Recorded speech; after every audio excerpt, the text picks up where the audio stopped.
उसकी कलम से अनेक मनमोहक कहानियों का जन्म हुआ था, लेकिन इन दिनों वो एक अजीब मुसीबत से जूझ रहा था। पिछले कुछ महीनों से उसका दिमाग मानो क्रिएटिविटी से खाली हो गया था। कोई नई कहानी, कोई नया विचार, कुछ भी उसके मन में नहीं आ रहा था। यह स्थिति उसके लिए बेहद निराशाजनक थी। वह दिन रात इसी चिंता में डूबा रहता था कि कहीं उसकी लेखन कला हमेशा के लिए खत्म ना हो जाए। इसी चिंता में एक दिन उसने अपने एक मित्र से अपनी समस्या बताई। उसके मित्र ने उसे सलाह दी कि शायद माहौल बदलने से कुछ उसे नया सूझ सके। मित्र की बात सुनकर चेतन को अपने बचपन का गांव याद आ गया, जहां उसका जन्म हुआ था और जहां उसने अपने जीवन के शुरुआती साल बिताए थे। चेतन के परिवार में जब वो छोटा था तभी गांव छोड़कर शहर में आवास बना लिया था।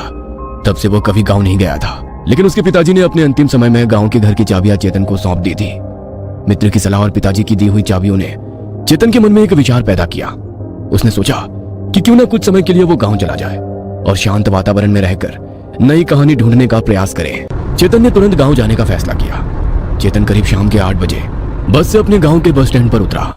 घर पहुंचने के लिए उसे और आधे घंटे का रास्ता तय करना था। वो अपनी बैग लेकर चल पड़ा। थोड़ी दूर आने के बाद सड़क के किनारे एक बूढ़ी औरत रोती हुई खड़ी थी, जिसका चेहरा और शरीर मानो बुरी तरह से जला हुआ था। वो चेतन को मदद के लिए पुकारने लगी। मेरी मदद करो। चेतन उसके पास जाने के लिए निकला तो वो औरत जोर जोर से हंसने लगी और वहां से गायब हो गई। चेतन यह दृश्य देखकर भयभीत हुआ, लेकिन उसने सोचा कि ये उसका वहम होगा और अपने रास्ते चलने लगा। थोड़ी दूर आने पर चेतन को एक औरत अपने 2 बच्चों के साथ दिखाई दी। वो उन बच्चों को वहां से भाग जाने के लिए कह रही थी। देखो वो आ रहा है, जल्दी करो, भागो यहाँ से, भागो जल्दी, नहीं तो वो तुम्हें जिंदा नहीं छोड़ेगा। चेतन ने सोचा शायद कोई पागल औरत है। उन्हें अनदेखा कर चेतन आगे अपने घर की ओर चल पड़ा। अब चेतन अपने घर पहुंच चुका था। घर अब पहले जैसा नहीं रहा था, बहुत पुराना हो चुका था, मानो जैसे खंडहर हो। चेतन ने मन ही मन सोचा कि अब बहुत काम करना पड़ेगा। सामान रखकर घर के पहले सफाई करनी पड़ेगी। चेतन यह सोच ही रहा था कि उसकी नजर घर के पास बैठे एक आदमी पर गई। वह बहुत परेशान दिख रहा था। चेतन ने उसकी तरफ जाकर देखा तो उसके शरीर पर कुछ जलने के निशान भी नजर आ रहे थे। चेतन ने उस आदमी से पूछा, तुम कौन हो भाई और यहाँ क्या कर रहे हो? उस आदमी ने चेतन की ओर देखते हुए कहा, मैं बहुत परेशान हूँ मालिक, मैंने खाना भी नहीं खाया है, अगर आप मेरी कुछ मदद कर दें तो बड़ी मेहरबानी होगी। ऐसा कहकर उसने चेतन के पैर पकड़ लिए। चेतन ने उसे उठाया और कहा, अरे मैं तो इस गांव में अभी अभी आया हूँ, मैं क्या तुम्हारी मदद कर सकता हूँ? हाँ, मगर तुम ये घर साफ करने में मेरी मदद कर दो तो मैं तुम्हें कुछ पैसे जरूर दूंगा। उस आदमी ने थोड़ी देर सोच के कहा, मालिक मेरा नाम भैरू है, मेरा कोई घर नहीं है, अगर आप मुझे यहाँ रहने की इजाजत दे दें तो मैं घर का सारा काम कर दूंगा और आपको कभी कोई शिकायत का मौका नहीं दूंगा।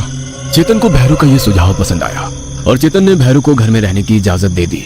घर की सफाई करते करते रात बहुत हो चुकी थी। दिन भर की यात्रा और घर की सफाई करके चेतन बहुत थक गया था।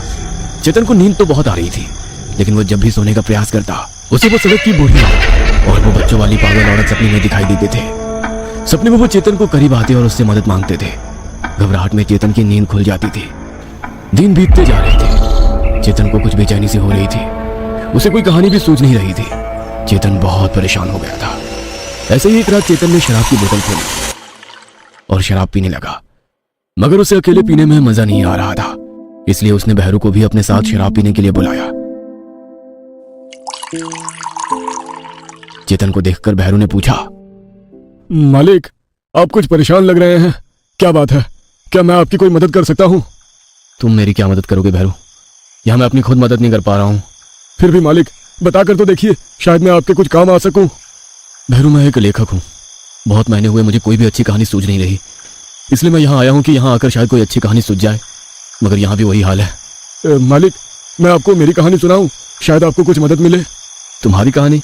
नहीं भैरू, मुझे ऐसी कोई भी बनाई हुई कहानी नहीं चाहिए, कुछ ओरिजिनल हो तो मजा आ जाए। बनाई हुई नहीं मालिक, ये मेरी अपनी कहानी है। तुम्हारी कहानी? ऐसी क्या खास बात है तुम्हारी कहानी में? मालिक सुनने के बाद आप ही फैसला कीजिए खास है कि नहीं। चेतन ने सोचा, चलो कुछ नहीं तो टाइम पास तो हो ही जाएगा। अच्छा ठीक है, चलो सुनाओ तुम्हारी कहानी। मालिक मेरी इस कहानी में 3 एकड़ जमीन थी। जमीन में सोने की तरह अनाज उगता था। मैंने खेत के बीचों बीच मेरा घर बनाया था। मैं मेरे परिवार के साथ अपने घर में हंसी खुशी रहता था। मेरे परिवार में मेरी बूढ़ी माँ, मेरी बीवी, मैं और मेरे 2 बच्चे रहते थे। मगर ना जाने किसकी बुरी नजर लग गई। एक साल बारिश बहुत कम हुई, इस कारण फसल भी अच्छी नहीं आई। उस साल बहुत नुकसान हुआ। दिन के खर्चे उठाने में भी दिक्कत होने लगी। मैंने साहूकार से कर्जा उठाया, यह सोचकर कि कम से कम अगली फसल तक घर का खर्चा निकल जाए।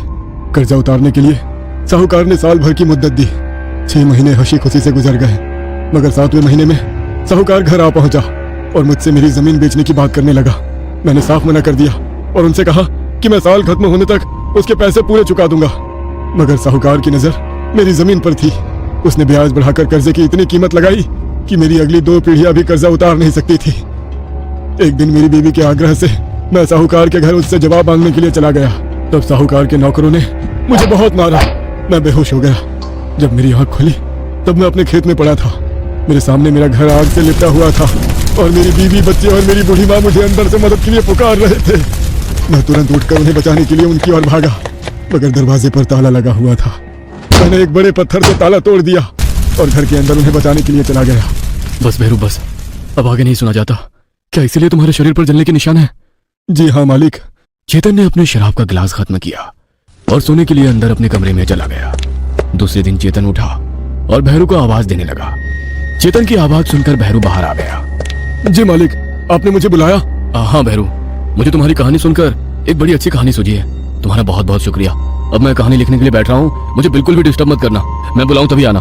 भैरू ने सकारात्मकता से सिर हिलाया। भैरू ने चेतन के खाने पीने की सब व्यवस्था की और वो वहां से चला गया। चेतन कहानी लिखने में इतना व्यस्त हो गया था कि उसे न दिन का पता था और न रात की खबर। ऐसे ही 3 दिन बीत गए। चेतन अभी कहानी के अंत तक पहुंचा था, मगर उसे कहानी का अंत कैसे करे ये सोच नहीं रहा था। बहुत सोचने के बाद उसने भैरू को आवाज लगाई। अब भैरू, मुझे कहानी का अंत सूझ नहीं रहा है। तुम बताओ, तुमने अपने परिवार को कैसे बचाया और उसके बाद तुम लोगों ने क्या क्या किया? मालिक, मैं तो बता रहा था मगर आपने ही मुझे रोक दिया। हाँ भैरू, सॉरी, मगर मैं अब सुनना चाहता हूँ कि आगे क्या हुआ। मैं बता तो दूंगा मालिक, मगर क्या आप सुन पाओगे? हाँ, सुन सकता हूँ। अब पहेलियां ना बुझाओ, मुझे बता दो आगे क्या हुआ। मैं ताला तोड़कर घर के अंदर चला गया। मुझे देखकर सब लोग मुझसे लिपट गए। उन सबको लेकर मैं बाहर निकल ही रहा था कि घर के बाहर साहूकार खड़ा दिखाई दिया। उसने दरवाजा बाहर से बंद कर दिया। हम सब अंदर से मदद के लिए चीखते चिल्लाते रहे, मगर उसे हम पर दया नहीं आई और हम सब आग में जलकर भस्म हो गए। जलकर भस्म हो गए? ये क्या बोल रहे हो? अगर तुम उस आग में जलकर मर गए हो तो मेरे सामने कैसे खड़े हो?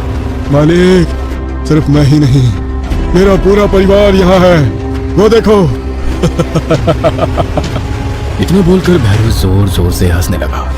चेतन ने नजर घुमाई तो वो सब लोग वही थे जो उसके सपने में उसे दिखाई दे रहे थे। चेतन बहुत घबरा गया और वो घर से बाहर भागने लगा। इतने में घर के सभी दरवाजे अपने आप बंद हो गए। चेतन ने मदद के लिए खिड़की खोली तो भैरू उसके परिवार के साथ बाहर खड़ा हुआ हंस रहा था। चेतन रोते हुए डरकर भैरू से बोला, भैरू, प्लीज प्लीज मुझे जाने दो। मेरी क्या गलती है? मैंने तुम्हारा क्या बिगाड़ा है? प्लीज मुझे जाने दो। मालिक, मैंने जो आपको अपनी कहानी सुनाई उसके साहूकार आपके दादाजी थे और ये जमीन जिस पर ये घर बना है वो मेरी है। मैं अपनी जमीन किसी को नहीं दूंगा। इतना कहकर भैरू और उसका परिवार चेतन को गुस्से से देखने लगा और देखते ही देखते चेतन का पूरा घर जलने लगा।